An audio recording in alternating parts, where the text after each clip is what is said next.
ඉතින් මේ බුදුරුවගලට යන ප්‍රධාන පාරේදී හම්බෙන ලස්සන තැනක්. මේ බෝට්ටු සර්විස් එකක් තියෙනවා මෙතන මේ. මේ මෙතනින් ඕනනම් බෝට්ටුවක් අරන් මේ වැව වටේ හොඳ ලස්සන බෝට්ටු සවාරියක් යන්න පුළුවන් ඔයාලට. හරිම ලස්සන තැනක්. බුදුරුවගල ඒ පිළිම වහන්සේ බලන්න යන්න තියෙන්නේ මෙන්න මේ වගේ ලස්සන පාරකින් බලන්නකෝ. හරිම නිදහස් නිස්කලංක පරිසරයක්. සංචාරකයෝ ඉන්නව හරියට.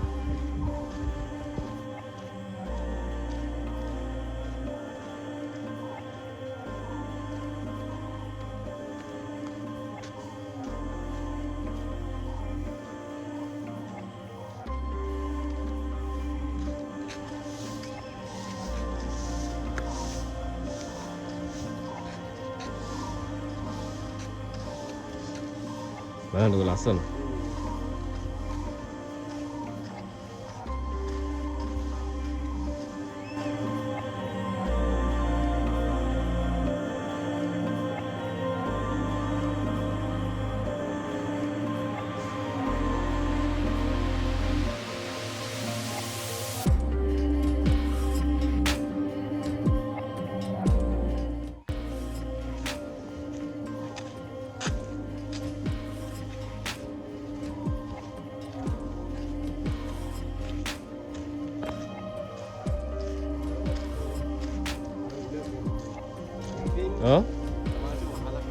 තියෙන්නේ දිනේ ඔව්.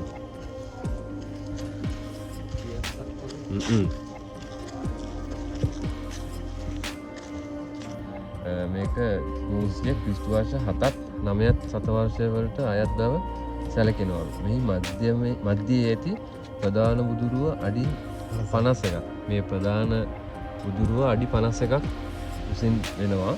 ඒ වගේම දෙපස තියෙනවා ප්‍රතිමා 3 බැගින්. මේ පැත්තේ 3ක් තියෙනවා. මේ පැත්තේ 3ක් තියෙනවා. ඒතර මේ බුද්ධ ප්‍රතිමයි දකුණු පසින් තියෙන අවලෝකිතේශ්වර. දකුණු පසින් තියෙන අවලෝකිතේශ්වර නාත බෝසතුන්ද මැදි කොටගත් තාරා දෙවගණගේ. තාරා දෙවගණගේ සුදන බෝසතුන්ගේ රූප තමයි ඒ තියෙන්නේ. බුද්ධ රූපයට වම් පසින් තියෙන්නේ, ඒ කියන්නේ මේ පැත්තේ. මේ තියෙන්නේ බෝසත් රුවක් හා දෙපසින් චප්‍රපාණි බෝසත් රුවද හඳුනාගත නොහැකි රුවක්ද වෙනවලු.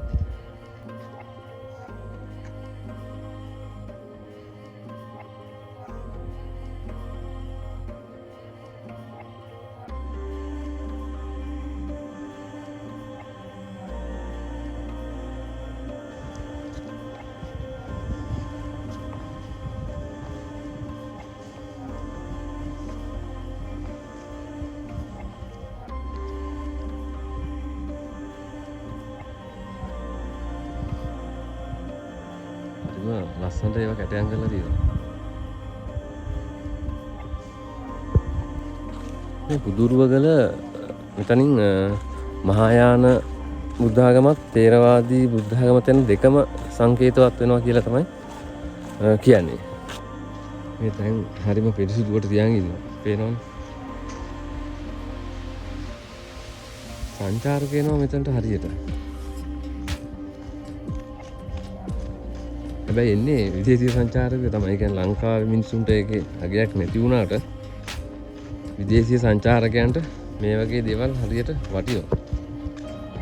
ඒලා ඇස් දෙකෙන් දැකලා ඒක වින්දනයක් ලබනවා ඉතින්නේ.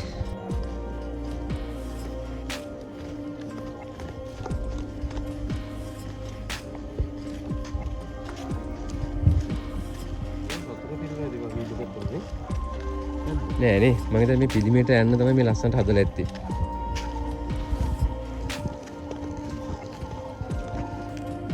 වැල්ලවාය තනමල්විල ප්‍රධාන පාරෙන් බුදුරුවගලින් හැරිලා ආවම අපිට හම්බ වෙනවා මේ බුදුරුවගල රජමහා විහාරය. එතන ඒක තමයි බුදුරුවගල ඒ පිළිම වහන්සේ එළපු තැනට යන්න පුළුවන් වෙන්නේ.